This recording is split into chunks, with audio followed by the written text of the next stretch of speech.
Welcome to Mommy Heal Thyself. We feature guests who provide you with the tools, resources, and strategies you need to say no to a life of pain and suffering from all forms of preventable disease, toxic drugs, and unnecessary surgeries. We hope to inspire you to boldly reclaim your ability to heal and to serve the ones you love.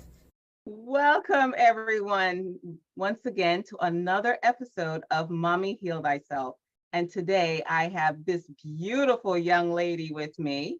You know, we are going to be talking about the 3 pillars of healing and transformation, because trauma is not a life sentence. These are powerful words that are spoken by this beautiful woman who's with me today, whose journey is proof that healing from trauma is not only possible, but it opens the door to a world of endless possibilities. Now, Sandra is an expert trauma healer on a mission to revolutionize trauma healing. She designed the full circle trauma healing method. It is a unique approach that not only focuses on releasing our trauma, but also the trauma that we carried from our ancestors and generations past, while at the same time supporting us in becoming our true authentic selves. And this is unique, I'm telling you guys, because I truly believe, as Sandra is implying, that trauma can be embedded in our DNA and passed on through generations. And so it's so important for us to recognize this and to address this. Now, Sandra is a certified TIR facilitator, intuitive mentor, and coach. She's also a Reiki Master and a published author. I don't know where she finds the time to do all of this stuff. But anyway, her recent published book, Journey to Yourself, How to Heal from Trauma, takes the reader on a journey through the mysteries of trauma and the effects that it can have on the body, the mind, the heart, and the spirit. While unraveling the concept of trauma, she lists helpful tools and leaves room for notes. She therefore encourages her readers to work through the unique exercises that she lists to support them on their healing journey. So, welcome, Sandra. I am so thrilled to have you with us. How are you today? What's up in your world? I'm doing wonderful. Thank you so much, Dr. Michelle, for having me on. It's a pleasure to be here. Awesome. So where are you located, physically speaking? Well, I'm located in the beautiful province and island of Newfoundland, Canada. Oh, our Canadian sister. Wonderful. You are much further north than I am.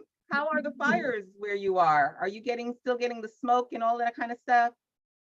Luckily, no, we had one bout coming this way, and so far I haven't noticed anything else. So we're pretty safe out here in the North Atlantic. Phenomenal. Well, I am grateful that you are safe and sound. So today, I would love for you to start off by telling us a little bit about what type of problem is it that you help women to solve? When they come to you, what is it that they're saying is their greatest problem that's keeping them up at night? Well, when women find me, they usually have had a tower moment in their life that brought their suppressed trauma rushing back to the surface. The moment when it cannot be ignored any longer. That's when they find me. So what I help them do is break free from the chains that shackle them to their past, so they can take back their lives. They can rise above their story and finally build the life of their dreams. They're free to do that finally, because healing trauma is freedom. It is. So now, what are the symptoms that these women are experiencing? So, because it's kind of hard to figure out, okay, am I dealing with trauma? Am I not dealing with trauma? How would it show up in someone's life? What would be happening? Well, I think we should first understand what trauma really means. We always think about the big stuff when it comes to trauma, but anything that dims your light comes from trauma. It could come from things you were taught as a child. You know, I was brought up with self-pride stinks. I wasn't allowed to be proud of myself. That was a belief my grandmother carried on to me. But in a way, it's trauma because it made me limit myself. It made me not be allowed to be proud of myself and grow. That is trauma. But trauma is, of course, also the big things like the abuse, the rape, car accidents, anything that's catapulting us out of our lives, anything that's happening so fast that we don't see it coming. That is trauma. And usually when my clients find me, they are in a state of inner turmoil that is keeping them breathless. They feel like they're overwhelmed. Sometimes they feel like they are hyperventilating because the trauma is so big and they have no way of releasing it because they don't know how. That's when I start working with them. And that's also the best time because then they are ready.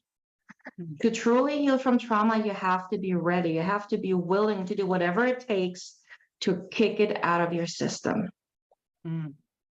That's where I start. Yeah. You know, and one of the things that I've noticed, because I work primarily with women who are experiencing chronic illness, is that when you get to the point of an illness becoming chronic, there is always some aspect of trauma in that person's history. And that trauma actually becomes embedded within the tissues of the body, within the organ system of the body. You know, so I mean, this is phenomenal what you're saying, that when you have that sense that there's just something holding you back, that you can't break through to what you know is your true authentic self, to what you know God wants for your life, then there's more than likely some hidden or maybe not so hidden trauma that's lurking in the background. That's true. It's very interesting, the work that you do. I read up on that with somatic psychology. Yeah. It's a new psychology where they actually start looking at the physical aspect of emotional trauma, where they now finally put the dots together that fibromyalgia and MS is caused by trauma. Things like that. So yes, trauma healing is so multifaceted that there is no one way fits all. It's impossible. Yeah. So now, speaking of that, because that's a common misperception that people have, what are some common mistakes that people make when they decide, oh, I'm going to try and resolve the trauma in my life? What are the things that they usually do that may not be so smart to do? Well, one thing that I've noticed is people don't go deep enough. We have to really go deep within and bring the root cause of the trauma to the surface so that it can leave. So if we just do surface work, like what we do most with counseling or therapy, you know, we don't go deep enough. We don't go deep enough into the trigger release because we're trying to make people feel better and not worse. But if you've ever seen Never Ending Story, where she says it has to hurt to heal, then that makes a lot of sense because all the trauma you buried within you, all the pain is still there. So it got in, so it has to come back out. Yeah. And so I always apologize to my clients when they're in such a deep trigger with me, but I was like, this has to come back up to leave. It's coming up one more time, and then it's gone. So going deep. Go ahead, sorry. So going deep is very important because if you don't go deep, you don't get all of it. Just like cleaning a wound on your arm, you know, you cut yourself, you have to clean it, and all the specks of dust are out. That's what you got to do in trauma healing too. Go deep, clean the wound. So, you know, you're bringing up something really interesting, which is that nobody likes pain unless you're a sadomasochist, you know, and let's put those people to the side for a moment. But we are programmed to run away from pain. Right. And yet, as you said, just like cleaning a wound, if we don't take the time to work through the pain and to clear out all of the vestiges, then we're just going to end up having that pain or that disease or that infection regenerate itself pretty much. Exactly.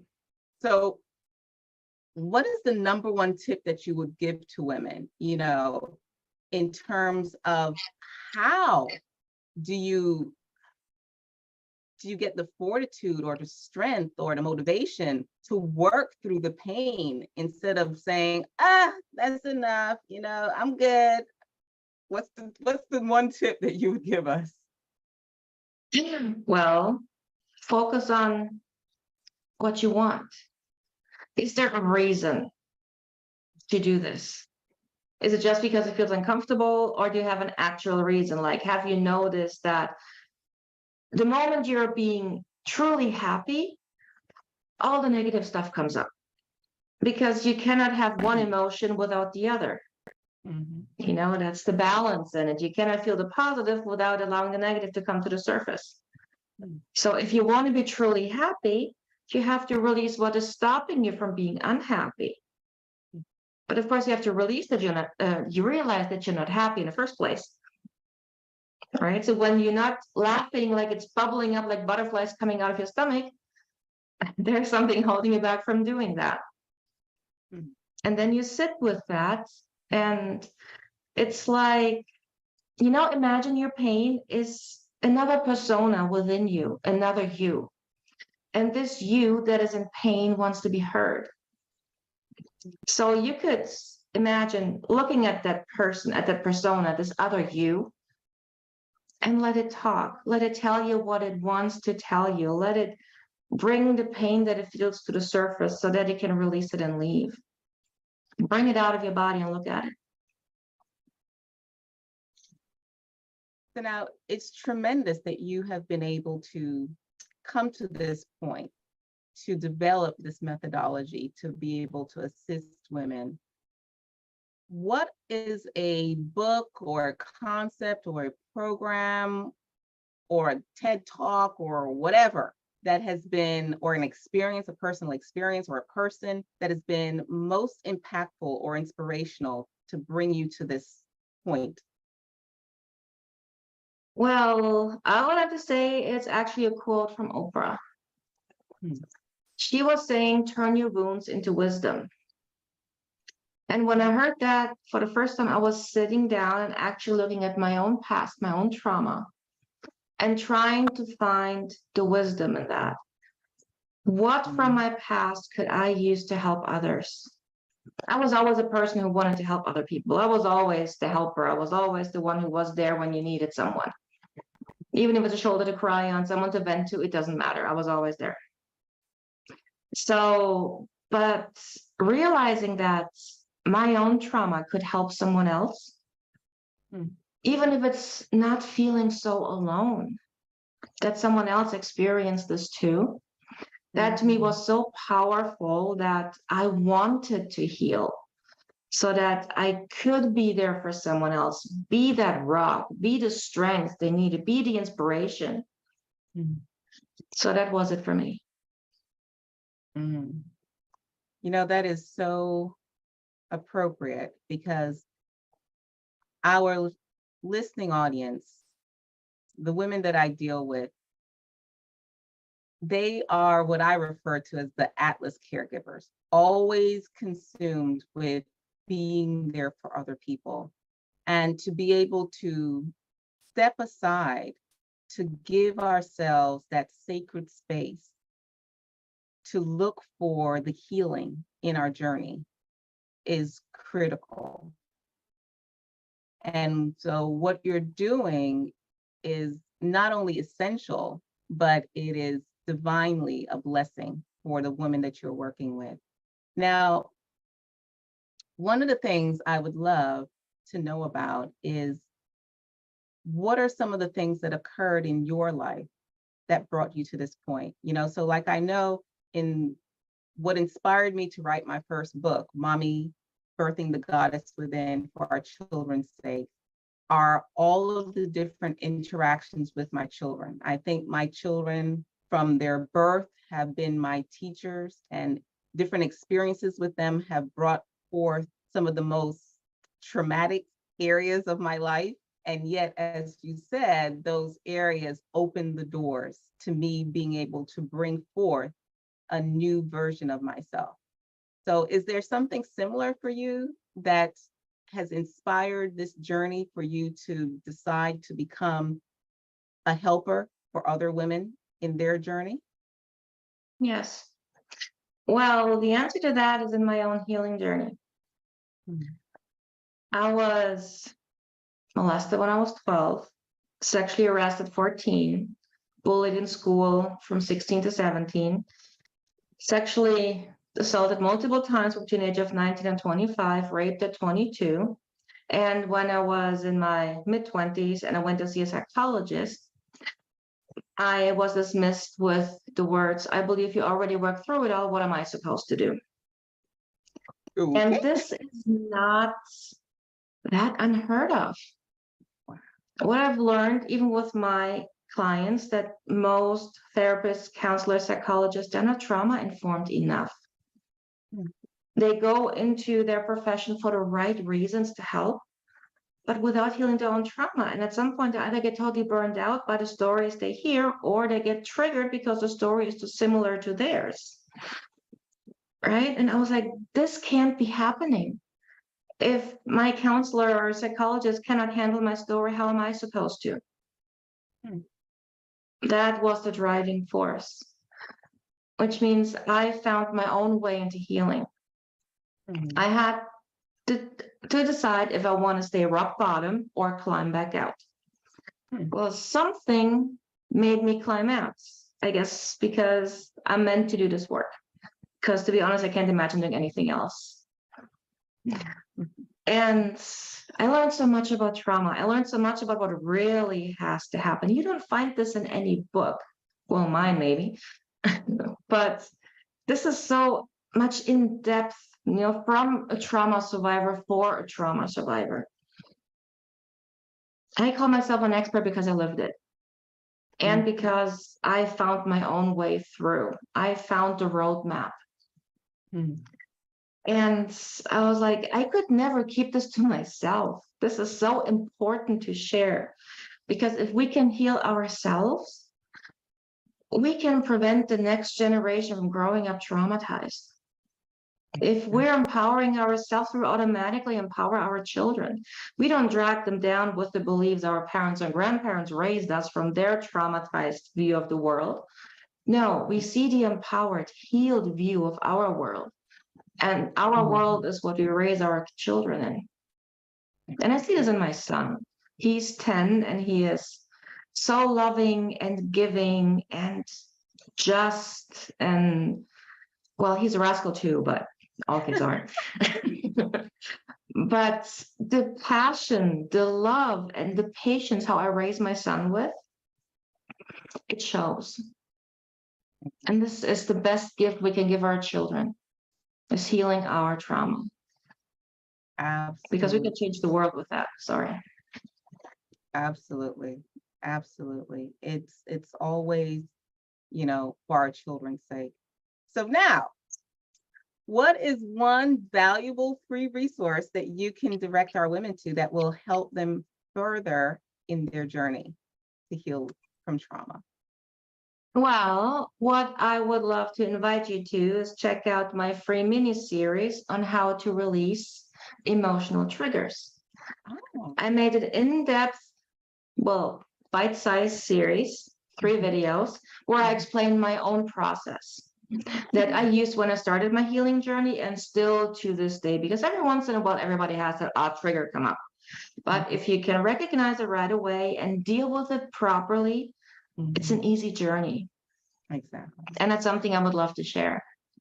Awesome. So ladies, look out in the show notes because I will be providing you with the link to this valuable resource. And I myself am going to jump in and get this resource because it is so important that we definitely clear out all of the cobwebs and not continue the cycle of passing it down to our subsequent generations. So now, Sandra, before we close out, what is one question that I should have asked you that would help women to create a life filled with power, passion, prosperity, and peace? Well, the one question I think is the most important one in our journey. Why should we heal from trauma? Because we need a reason. You see, trauma is like an anchor that keeps you stuck in your past. Now, if you release the anchor without your boat having a destination, you will just go in circles on the sea and you don't know where to go when you feel lost. Have an anchor, have a reason. For me, it was, yes, first and foremost, helping others, but also to be the best mother I could be for my son. For someone else, it may be they have a dream of building their own business, but their trauma is keeping them from finding the courage to push through their limiting beliefs and go for what they want, because they were always told you're not good enough. They were told you will never bound to anything. Why do you even try? It's not worth it. All those limiting beliefs, kick them to the curb, heal, and go for what you want. I wouldn't be sitting here today if I hadn't pushed all my limiting beliefs aside and said, well, nope, I can do this. I'm going to do this. So have a destination, have a reason. And the thing is, when you're looking for a goal and it doesn't terrify you enough, it's not worth it. So make it a good one. Make it so terrifying that you're almost afraid, like, can I do this? And then you push through and see that you can surpass your goals 10 times. But have a reason why you should heal. Oh, I forgot to ask you. So what are those 3 pillars of transformation that you're going to address in that free resource that women are going to connect with? Well, the 3 pillars are release, reconnect, realign. So you release your trauma, your triggers, your PTSD, limiting beliefs, anything that's holding you back. And then you reconnect with your soul, because trauma causes a divide between your body and your soul. This is where we feel like a part of us is missing. This is where we feel disconnected. It's because of disconnected body and soul. But as you heal, the connection happens automatically by itself. And then you realign with your dreams. To find your purpose, you realign with life. You don't even know what it means to live until you release yourself from your past. You actually start living the life you want. So release, reconnect, and realign. Absolutely beautiful. Well, thank you so very much, Sandra, for joining us today. And ladies, thank you once again for being with us for this episode of Mommy Heal Thyself. And I look forward to being with you once again next time. Be blessed. Thank you for tuning in for this episode of Mommy Heal Thyself.